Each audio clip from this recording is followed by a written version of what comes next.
सांगली तरुणीने सोबत जाण्यास नकार दिल्याने तिला शिवीगाळ करत लाथाबुक्क्याने बेदम मारहाण केल्याची घटना घडली। सदर मारहाणीचा प्रकार हा शनिवार दिनांक 6 जून रोजी सकाळी 11:30 वाजण्याच्या सुमारास बापटमाळा परिसरात घडला। या प्रकरणी पीडित तरुणीने विश्रामबाग पोलिसात फिर्याद दिली आहे। पीडितेच्या फिर्यादीवरून पोलिसांनी संशयित अजय उर्फ वासुदेव भूपाल सोनोले वय वर्ष 27 राहणार इंदिरानगर याच्या विरोधात गुन्हा दाखल केला आहे। याबाबत अधिक माहिती अशी की पीडित तरुणी ही कोल्हापूर जिल्ह्यातील शिरोळ तालुक्यातील एका गावात राहते। संशयित अजय उर्फ वासुदेव सोनोले हा पीडितेचा मित्र आहे।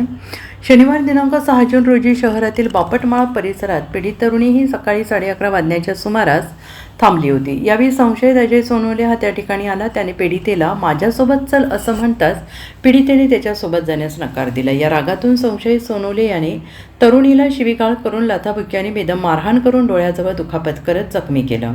घडलेल्या या प्रकारानंतर पीडित तरुणीने विश्रामबाग पोलिसात फिर्याद दिली आहे। पीडितेच्या फिर्यादीवरून पोलिसांनी मारहाण करणाऱ्या संशयित अजय उर्फ वासुदेव सोनोले याच्या विरोधात गुन्हा दाखल केला आहे। Bureau report SBN Marathi Sangli.